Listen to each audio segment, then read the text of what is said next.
délégation gouvernementale a fait le déplacement de Hérédougou pour constater les inondations causées par les fortes pluies. Les dégâts matériels sont importants et la RN1 reste encore fortement inondée.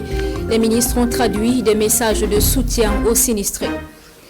Le ministère en charge de la culture en séance de reboisement, une centaine de plants mis en terre au sein de la Bibliothèque nationale pour soutenir la restauration du couvert végétal au Burkina. Les responsables du département rassurent qu'ils suivront l'évolution de ces arbres. Et puis en culture, nous recevrons dans la page invitée l'artiste Zara. Elle propose de la musique de variété depuis 2018 avec son premier album Nécré. Nous échangerons sur sa carrière donc dans la page invitée. Bonjour donc Zara. Bonjour. Nous vous retrouvons tout à l'heure dans la page invitée. Merci. Et bonjour à vous donc, merci de suivre ce journal. Je vous le disais en titre, après l'inondation de la route nationale numéro 1, village de Hérédougou, les membres du gouvernement sont allés constater les dégâts. Ils sont importants et la RN1 reste inondée à la hauteur du village de Hérédougou. Le gouvernement se dit affecté par la situation et témoigne du réconfort aux sinistrés, des mesures à l'appui pour éviter la répétition du sinistre. Bernard Combelem et bienvenue Tansa. Hérédougou, 3 jours après le sinistre. L'eau n'a pas encore libéré les lieux, l'alerte reste de mise. Dans un élan de compassion et de solidarité à l'endroit de toutes les personnes affectées par cette situation, une délégation gouvernementale, d'abord à Boromo, où des échanges sont engagés avec les transporteurs routiers avant d'atteindre le périmètre inondé.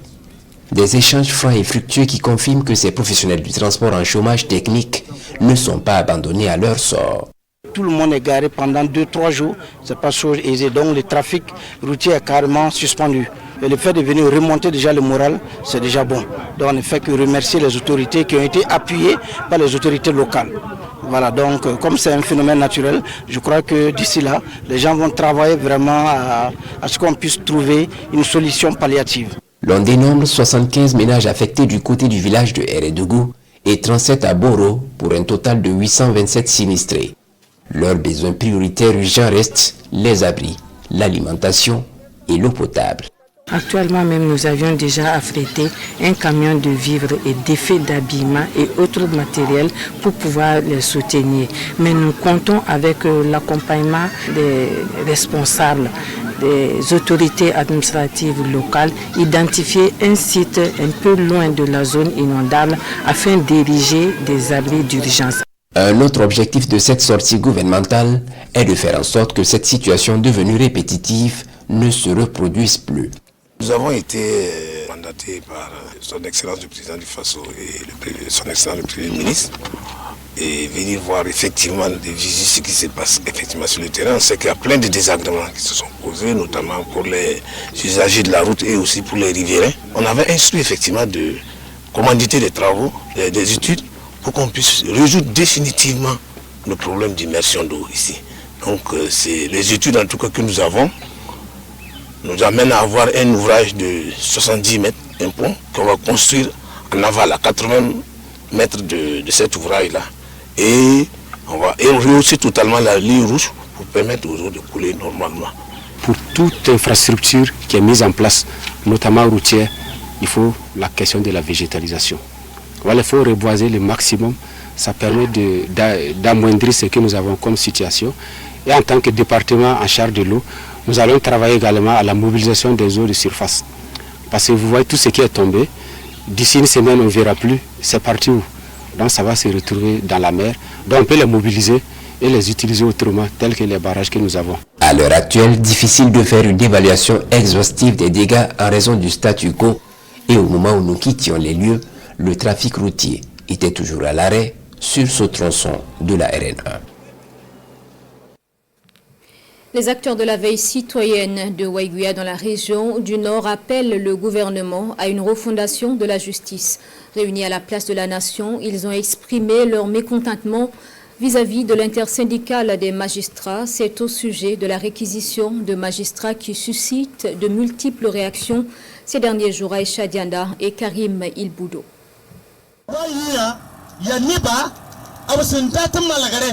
C'est dans la nuit de ce jeudi 22 août que les membres de la coordination de la veille citoyenne de Waiguia ont protesté contre le communiqué de l'intersyndicale des magistrats relatif aux réquisitions de certains de leurs membres pour aller au front. Il y a un pincement de cœur en ce qui concerne la déclaration des magistrats. Ceux du syndicat, c'est pour leur dire que le chemin qu'ils ont emprunté, il vaut mieux écourter ce chemin-là et puis venir rejoindre les autres. La patrie ou la mort. Environ 70% du territoire sont contrôlés par les forces combattantes et ces manifestants appellent à soutenir davantage les autorités de la transition pour une libération totale du pays. La mobilisation surtout, derrière le capitaine Ibrahim Traoré, parce que nous n'avons pas deux Burkina, c'est un seul Burkina. Et à l'ère où nous sommes, l'Occident veut carrément l'empêcher de montrer aux yeux du monde que nous nous suffisons. Il veut l'empêcher de montrer aux yeux du monde qu'on peut faire la guerre et le développement au même moment. Ils veulent l'empêcher de montrer aux yeux du monde que nos richesses, nous pouvons les transformer sur place et puis le vendre. Les membres de la veille citoyenne de Waiguia invitent le gouvernement à une refondation de la justice afin qu'elle réponde aux aspirations réelles du peuple burkinabé. Mobilisons-nous autour des idées révolutionnaires afin d'infliger une défaite puissante à ces individus réactionnaires. Une série de formations dans les domaines du froid au profit de plusieurs volontaires pour la défense de la patrie. L'entreprise New Cold System, en collaboration avec la Brigade nationale des VDP à l'initiative, à terme la création d'un camp militaire de VDP dans la réfrigération et la climatisation pour accompagner la reconversion des VDP. Césaire Carrefour, Romial Patrice Toé.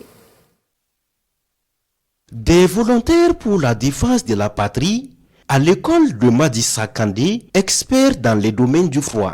Ces VDP apprennent ici les béabas de la climatisation et de la réfrigération. Dans le processus de surgélation, nous, on ne le fait pas ici. On essaie de congeler, donc on concasse tout, on prise tout dedans et à la fin de compte, vous sortez le poisson là, il est fourni comme ça, mais il est congelé. Près de 500 VDP ont déjà bénéficié de 2 séries de formations dans ces domaines du froid. À terme, Madissa Kandé envisage outiller 1 millier de combattants. Disons que c'est une contribution patriotique gratuite qui mire aussi à préparer les VDP à l'après-crise. Et il faut qu'ils apprennent quand même quelque chose qui puisse les servir pour leur vie future, entre guillemets, au-delà de l'activité de VDP. La hiérarchie militaire salue l'initiative qui s'inscrit dans le cadre de la reconversion des combattants. Nous produisons donc des tomates et en temps, je pense qu'il y a eu quand même quelques caisses, mais ce n'était pas beaucoup. Donc il faut des choux, parce que les gens n'ont pas pu quitter la bourse pour venir enlever à temps. Quoi. Donc ça les amène à comprendre ce que c'est que produire et stocker. Pour l'expert en réfrigération et en climatisation, le froid est un domaine d'avenir. C'est un pilier sur lequel le Burkina Faso peut s'appuyer pour son développement socio-économique. Le froid peut créer des opportunités d'emploi pour la jeunesse, la question de santé. Donc le froid, c'est un secteur transversal qui sert aujourd'hui, mais surtout à construire des bases pour l'avenir. On ne peut pas parler de développement socio-économique dans un pays sans développer le froid. Vous allez considérer un train et les rails sont l'agriculture, l'élevage et la pêche. L'autre rail, c'est le secteur du froid qui peut permettre le train de bouger. Sinon, votre train ne bougera pas parce que vous allez produire et vous allez jeter. L'expert Sakandi invite dans ce sens les plus hautes autorités du pays à mettre en place une agence nationale de développement du froid. Une agence qui va piloter toute la politique étatique en matière de réfrigération et de climatisation. Séance de reboisement avec le ministère en charge de la Défense ce matin. Plusieurs centaines de plants mis en terre. Une volonté du ministère de participer au reverdissement du Burkina, conformément à la volonté des premières autorités. Konsoul Koulibaly, Romial Patrice Toé. Un baobab planté pour les générations futures de la part du ministre d'État Kassoum Coulibaly. Et c'est parti pour cette opération de plantation d'arbres au sein du ministère de la Défense et des anciens combattants. En plus d'être engagé pour la reconquête du territoire national, ce ministère est également au front pour le reverdissement du Burkina. L'appel a été lancé par le chef de l'État et le Premier ministre l'a concrétisé, vous vous souviendrez, le 22 juin à Bobo. Il faut se dire que le ministère de la Défense est aussi dans la droite ligne de la politique gouvernementale qui est appliquée, où il a été dit une institution, un bosquet. Et ce matin, on assiste effectivement au lancement pour les forces de défense, les forces armées nationales. Le chef d'état-major prendra relais avec les différentes chaînes de commandement, même à ceux qui sont sur les avant-postes, ils viendront avec les populations avec lesquelles nos éléments cohabitent pour aussi planter des arbres dans la mesure du possible, parce que leur mission essentielle, c'est d'être alerte et vigilant aux avant-postes.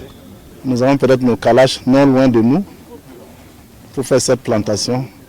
Mais même en plantant, on sait qu'on doit défendre chaque millimètre carré du Burkina Faso, on en est conscient.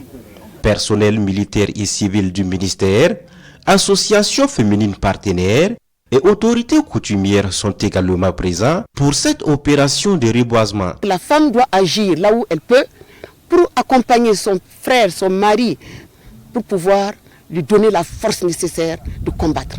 Et ils nous ont montré à souhait qu'ils ont brandi leur poitrine pour nous aider à récupérer nos terres. Quoi de plus noble que de les accompagner. Le général de brigade Kassoum Coulibaly invite les Burkinabés à s'investir davantage dans la plantation d'arbres pour un Burkina Faso plus vert et plus prospère. Le ministère en charge de la culture également, en plein reboisement ce matin, une centaine de plants mis en terre au sein de la Bibliothèque nationale à Ouaga 2000. Les plants sont en majorité fruitiers et seront bien entretenus, rassurent les acteurs du département de la culture, le ministre en tête, Nongba Kouda Moumouniwanga. Samedi vers au département en charge de la culture. Sur ce site de la Bibliothèque nationale du Burkina, premiers responsables et agents du département font œuvre utile par cette plantation d'arbres. Le ton est donné par le chef d'orchestre, le ministre d'État, ministre en charge de la communication, Rimtalba Jean-Emmanuel Ouedraogo. Si vous avez regardé, il y a beaucoup d'arbres fruitiers, notamment donc des manguiers, des citronniers, mais aussi d'autres types d'arbres qui font beaucoup d'ombre. Je pense que la vision est claire, il faut se planter utile. C'est l'occasion aussi de passer le message à tous les collaborateurs, à tous les agents du ministère de la communication, de la culture, des arts et du tourisme, partout où ils sont, de pouvoir aussi s'inscrire dans cette dynamique-là, afin donc de planter, comme on le dit, une fois qu'on a planté un arbre, qu'on l'a entretenu, on n'aura pas vécu de façon inutile. Si cette action entre en droite ligne de la politique nationale de l'arbre, son exécution en ces lieux revêt tout un symbole. Nous avons choisi ici le site de la Bibliothèque nationale du Burkina, qui se trouve ici à Ouaga 2000. C'est l'un des projets les plus ambitieux au niveau du département ministériel. Et nous avons pour objectif de faire en sorte de concrétiser ce projet de Bibliothèque nationale. Mais en attendant la mise en œuvre, il était donc indiqué de venir déjà mettre un peu de verdure sur le site. Quand on parle de bibliothèque nationale, beaucoup ont la faiblesse de penser souvent qu'il s'agit juste d'un bâtiment pour entreposer des livres. Il s'agit d'un projet d'érection d'une structure multifonction. Du côté de la structure d'accueil, l'on met déjà les petits plats dans les grains pour un franc succès de cette opération. Nous saluons à juste mesure cette initiative. En 2021, la bibliothèque a abrité une campagne de plantation d'arbres et le taux de survie est de 95%. Et donc, cette fois-ci, nous prenons l'engagement pour vraiment entretenir ces plants. Plus d'une centaine de plantes composées essentiellement d'arbres fruitiers dont des manguiers sont donc mises en terre. L'idée à travers ce reboisement, c'est d'offrir un cadre agréable à la dimension du projet de la Bibliothèque nationale du Burkina. À Fadengourma, dans la région de l'Est, des personnes déplacées internes et leurs hôtes bénéficient de kits d'installation et de 200 000 francs CFA chacun, ce à la suite d'une formation en élevage domestique et aviculture dispensée par l'association Tintois et Fandiba Service, une démarche de soutien à l'insertion socio-économique. Désiré Ilboudo et Joël Tendambiga. L'association Tenabi, connue sous le slogan « Ensemble pour le développement », en collaboration avec son partenaire Fandiba Service, soutient les personnes touchées par la situation sécuritaire dans la commune de Fadengourma. Pendant une semaine, ces hommes et femmes ont bénéficié d'une formation de base en aviculture. Cette initiative vise à renforcer leur résilience et à favoriser leur insertion dans le tissu économique local. Ça va beaucoup m'aider parce qu'avec la situation, quand tu as ça dans ta famille, tu l'élèves, tu peux sortir, aller faire d'autres travaux et revenir encore les nourrir et puis encore tu le faire. C'est vraiment dire merci à Fanma Service. Au total, une vingtaine de personnes ont reçu des kits d'installation d'une valeur de près de 200 000 francs CFA chacun à l'issue de cette formation. Cette formation consiste à les amener à croire en eux-mêmes, à les amener à considérer nos ressources locales, à les amener à savoir que chacun doit chercher la connaissance avant d'entreprendre pour qu'il réussisse. Nous avons fait appel à un vétérinaire qui a donné la formation, mais il y aura aussi un autre vétérinaire qui sera chargé de les accompagner au niveau des soins. Les bénéficiaires qui souhaitent partager leur savoir avec leurs pairs, experts, que d'autres organisations humanitaires suivront l'exemple de ces initiatives. À Gourcy, dans la région du Nord, l'heure est au bilan pour SOS Sahel Burkina. L'organisation a tenu le 20 août dernier un atelier de clôture de son projet intervenant au profit de l'alimentation, de la nutrition et des déplacements des populations de Gourcy. Les résultats du projet en résumé dans ce compte-rendu de Issia Kanana. Un bilan satisfaisant après une année de mise en œuvre. L'heure est au bilan pour l'ensemble des acteurs engagés dans le projet de réponse à la crise alimentaire et nutritionnelle et à la problématique des déplacements des populations dans la commune de Gourcy.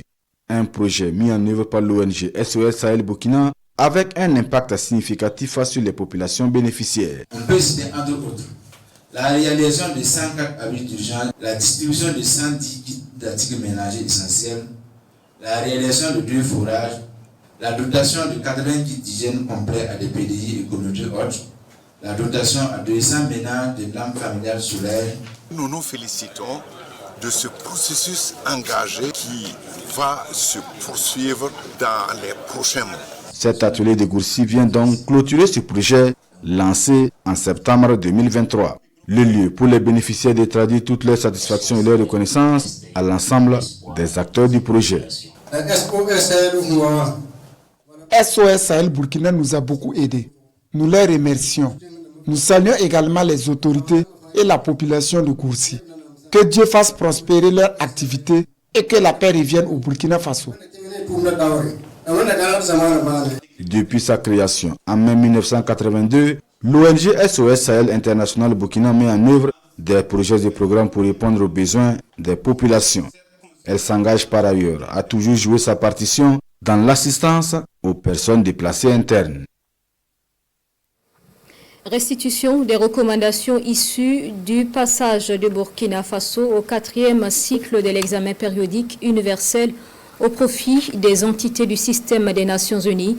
Sur 265 recommandations formulées, 206 sont acceptées. L'atelier permet au ministère des Droits humains de diffuser largement les recommandations Konsoul Koulibaly, Fanta Ouattara et Moussaki. 206 recommandations sont acceptées par le Burkina Faso en matière de droits humains.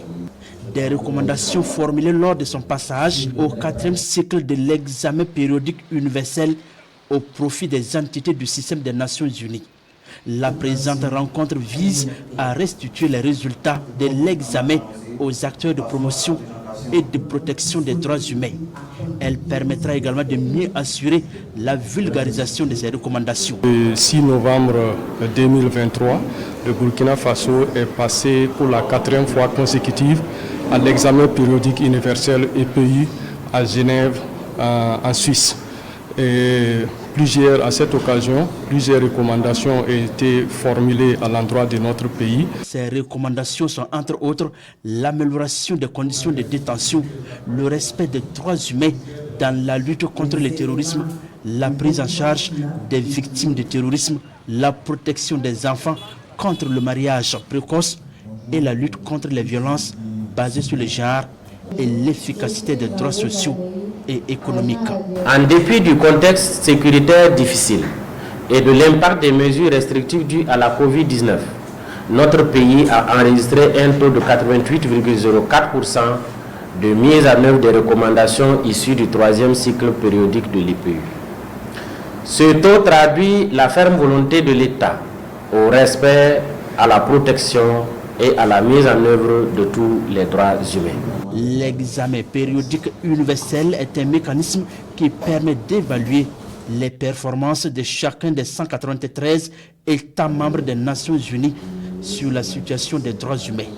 Dans les jours à venir, des sessions de restitution vont être organisées au profit des acteurs de mise en œuvre des recommandations de la région du Sahel et des députés de l'Assemblée législative de transition. Le consortium Right to Grow du Burkina, en collaboration avec le réseau des parlementaires pour la sécurité nutritionnelle, organisait hier vendredi une session de plaidoyer à l'Assemblée législative de transition. Il était question de gagner une meilleure allocation du budget de l'État en faveur de la nutrition Moussaki. Une rencontre de plaidoyer pour plus de financement en faveur de la nutrition au Burkina Faso. L'initiative est portée ici par le consortium Right to Grow et le réseau des parlementaires pour la sécurité nutritionnelle. Il s'agit ici de convaincre les députés de la nécessité d'allouer des moyens adéquats au volet nutrition, surtout dans ce contexte marqué par le déplacement des personnes pour cause d'insécurité. Il était très important de porter ce plaidoyer parce que, comme vous le savez, la crise sécuritaire et humanitaire auquel font face notre pays depuis quelques années a remis en cause certains accords de notre pays, donc rendant difficile la situation sécuritaire, la situation alimentaire. L'Assemblée législative de transition, par la voix de ses représentants, apprécie positivement cette conjugaison d'efforts des OSC pour la promotion de la nutrition au Burkina Faso. Les responsables de l'institution s'engagent à leur tour à plaider auprès du gouvernement pour le respect de ses engagements avec une allocation de 3% du budget à la lutte contre la malnutrition. Il s'agit essentiellement de plaider pour l'augmentation du budget de l'État en faveur de la nutrition parce que notre pays s'est engagé à aller jusqu'à 3% et jusque-là nous sommes à 1,72. C'est aussi plaider pour que l'ancrage de la nutrition qui est désormais au niveau de la présidence puisse être opérationnel. Depuis 2021, nous avons un décret qui peine à être opérationnel. Nous pensons qu'il est temps qu'au niveau de l'État, des mesures puissent être prises pour opérationnaliser cela. Et enfin, nous pensons également qu'il est important que le droit à l'alimentation puisse être un droit inscrit dans notre constitution. Au cours de cette réunion de plaidoyer de Ouagadougou, les participants ont droit de communication sur les engagements pris par le Burkina Faso en matière de nutrition, sur l'impact du droit à l'alimentation, sur les politiques et programmes de nutrition.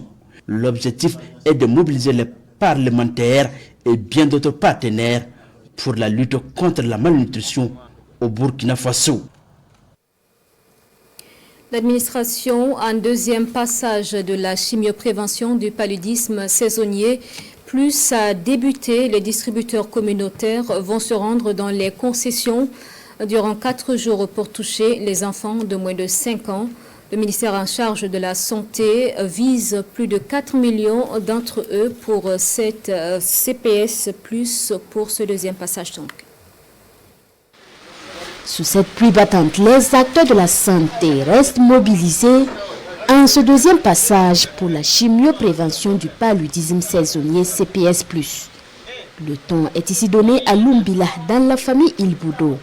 Accompagnés de la délégation, les distributeurs communautaires administrent les doses aux enfants de la tranche d'âge de 3 mois à 5 ans. J'ai la certitude qu'à travers en tout cas ce traitement, nos enfants seront protégés contre le palu. En tout cas, nous, on s'engage à suivre le traitement comme il se doit pour protéger les enfants des maladies.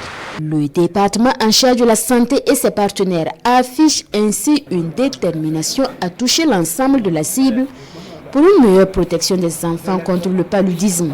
C'est la saison de haute transmission et depuis la fin du mois de juin, nous sommes en croisade contre le paludisme. Ce deuxième passage va permettre de couvrir un peu plus de 4 700 000 enfants de 3 mois à 59 mois. Ça va être aussi l'occasion pour les distributeurs communautaires de sensibiliser les populations afin qu'elles puissent détruire encore une fois les gîtes larvaires. Cette campagne va être aussi l'occasion de dépister les enfants malnutris. C'est avec joie que le PMI, avec tous les partenaires, nous participent à cette activité et nous espérons qu'en ayant justement une couverture assez importante, on va certainement réussir à protéger les enfants, mais aussi avoir un impact important sur les cas de palu au Burkina.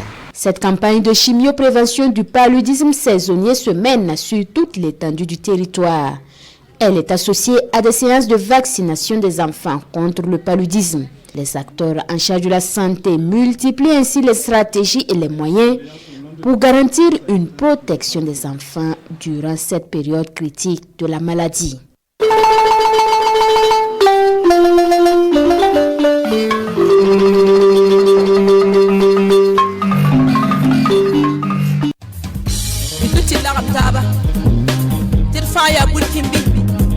Burkimbil buda fire soda ton tenga nyinga ton sakaku lagna ton onna ya burkimbiwa ton tenga nyinga gaton sakaku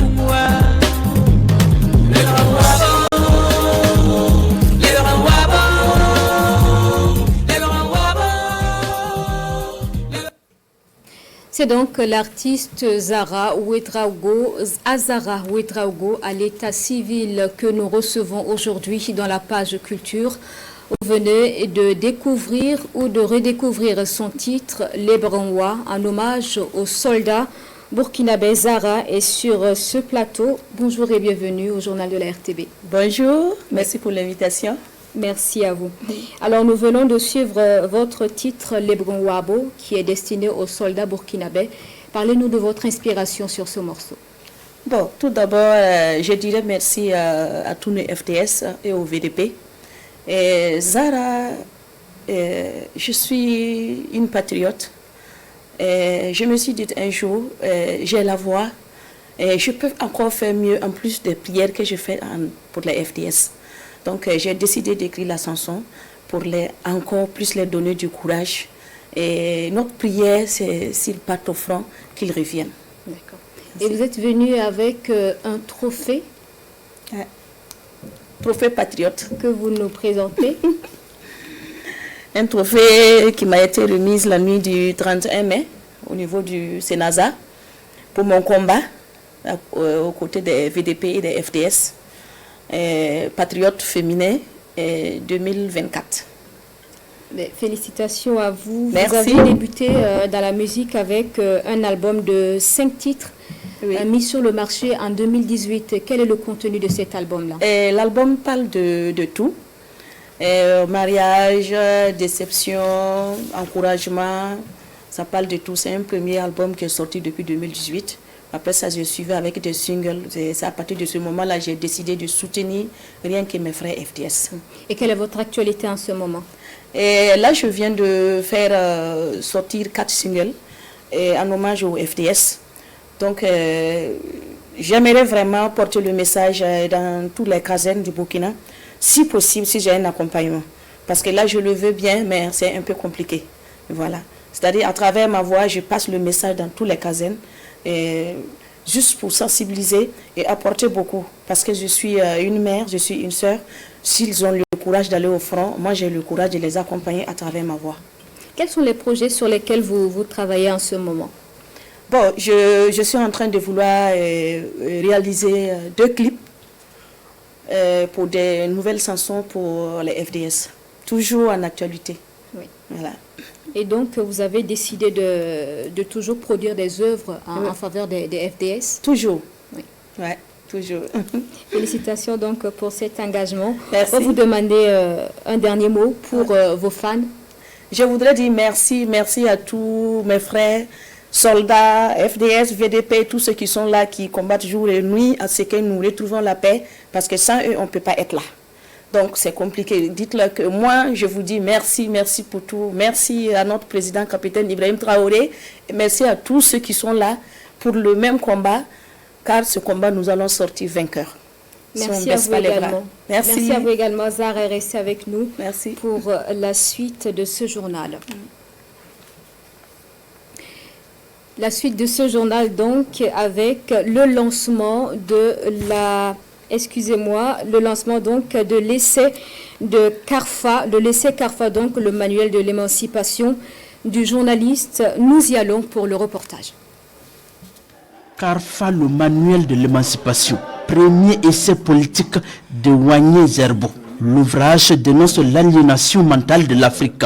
Pour Wagné Zerbo, cette réalité résulte bel et bien de la colonisation et de l'esclavage. L'auteur appelle donc dans cette œuvre à une prise de conscience pour la libération du continent. Ce qu'il appelle renaître sous son identité originelle afin d'accomplir son destin en tant qu'être humain. Le contenu, c'est en 2 phases.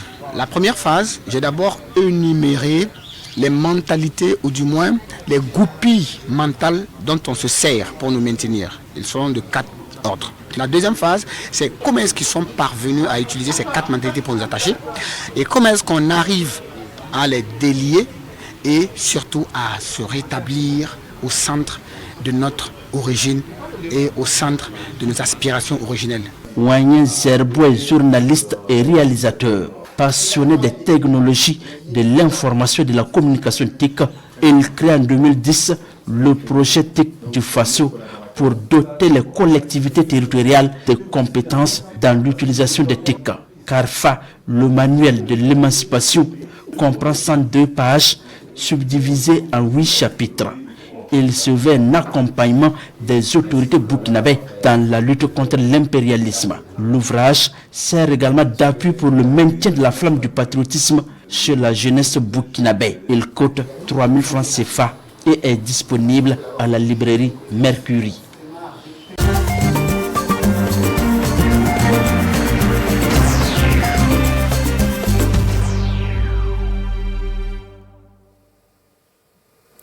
En sport donc, les étalons karatéka vont participer au championnat d'Afrique 2024 à Tunis, en Tunisie, du 2 au 8 septembre prochain. Pour cela, ils mettent les petits plats dans les grands avant donc de s'envoler pour ce pays du Maghreb.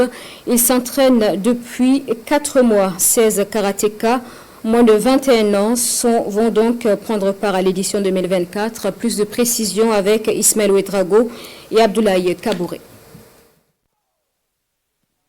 Sur ce plateau de l'École nationale des douanes s'entraînent les étalons karatéka U21. Ils se préparent pour le championnat d'Afrique de karaté-do qui se tiendra du 2 au 8 septembre prochain à Tunis, en Tunisie. Le directeur technique national Corneille Marie et les autres encadreurs font les bouchées doubles pour faire assimiler le savoir à ces jeunes. Les katas, les comités sont revus. Les différentes variantes des techniques du coup de pied, notamment le maïgeri, le yokogeri, le mawashigeri, sont améliorées. L'équipe a commencé déjà la préparation il y a déjà un bout de temps. Ça fait déjà plus de 4 mois que nous travaillons et nous sommes en train d'accélérer le rythme du travail pour pouvoir être donc à la hauteur de l'événement. Alors nous avons deux grands groupes, un groupe qui va travailler donc sur les katas individuels et équipes et un groupe qui travaille donc sur les comités, c'est-à-dire les combats. Mais il faut retenir que dans l'équipe, il y en a qui sont polyvalents, qui travailleront également aussi bien en kata qu'en comité. Donc nous sommes en train de travailler sereinement et nous pensons que le niveau est assez acceptable. Les techniques que nous avons beaucoup insisté là-dessus, c'est les attaques et les défenses. Et les attaques consistent à aller marquer très vite pour pouvoir se mettre à l'abri. On a appris comment aller avec les maïtés, comment aller avec les kizami diakou et comment aller avec les mongoshi. Surtout les coups de pied qui donnent les 2 points et 3 points. C'est très nécessaire quand souvent on est nominé. Ces jeunes karatékas se disent prêts. Donc on a nos techniques à nous qu'on essaie de performer et aussi les techniques que les coachs nous ont appris depuis ces 4 mois jusqu'à maintenant. Nous avons les esquives des maïtés diakou, des maïtés, comment il faut les feinter ou comment il faut les contrer. Je pense qu'avec ça on a le bagage nécessaire pour la lutte. Les étalons karatékas comptent faire mieux que leurs aînés qui avaient obtenu 4 médailles de bronze l'an dernier. Et puis, la finale de la 6e édition du tournoi Espoir s'est jouée jeudi 11 août à Dori. Ces équipes de 4 poules se sont affrontées depuis le 22 juin 2024. Début du tournoi, l'équipe de Panama repart avec le trophée en battant Casamance par le score de 1-0. Ce tournoi vise à renforcer la cohésion sociale autour du ballon rond dans la région du Sahel. Ibrahim Kagone et Séni Touré. C'est la 6e fois que Oumarou Diko tient sa promesse de rassembler les amoureux du ballon rond ici à Dori. Et pour la finale de cette 6e édition, Panama FC en bleu croise à Casamance FC. Une finale où Panama FC se montre plus dangereux et finit par ouvrir le score à la 7e minute. Ce score reste inchangé jusqu'au coup du sifflet final. Panama FC vainqueur repart avec le trophée, les médailles, un jeu de maillot et une enveloppe financière de 150 000 francs CFA. Casamance FC se console avec une enveloppe de 100 000 francs CFA, des médailles et un jeu de maillot. Mais on est un peu malheureux de ne pas avoir allé jusqu'au bout. On aimerait vraiment remporter, mais malheureusement, ce n'était pas notre année. Si on savait que c'était une bonne équipe qui jouait bien au foot. On savait que ça allait être difficile pour nous. Même l'année dernière, ça n'a pas été facile de le battre. L'année passée, on a joué avec la même équipe. Mais malheureusement pour nous, ils étaient vainqueurs. Et cette année, on s'est croisés encore. Et heureusement pour nous, on a pris pour nous. Pour cette finale, ils sont nombreux ces supporters à faire le déplacement. Et c'est ce qui est recherché par les organisateurs. On a essayé de faire la cohésion sociale, de un.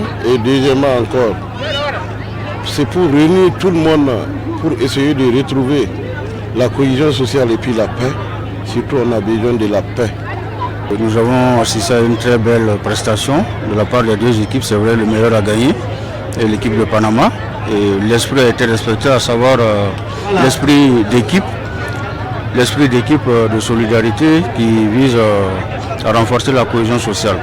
Débuté le 22 juin dernier, elles étaient 16 équipes à prendre part à ce tournoi et le comité d'organisation donne rendez-vous à l'année prochaine pour la 7e édition. Excellente suite de week-end à vous, nous vous retrouvons demain 13h.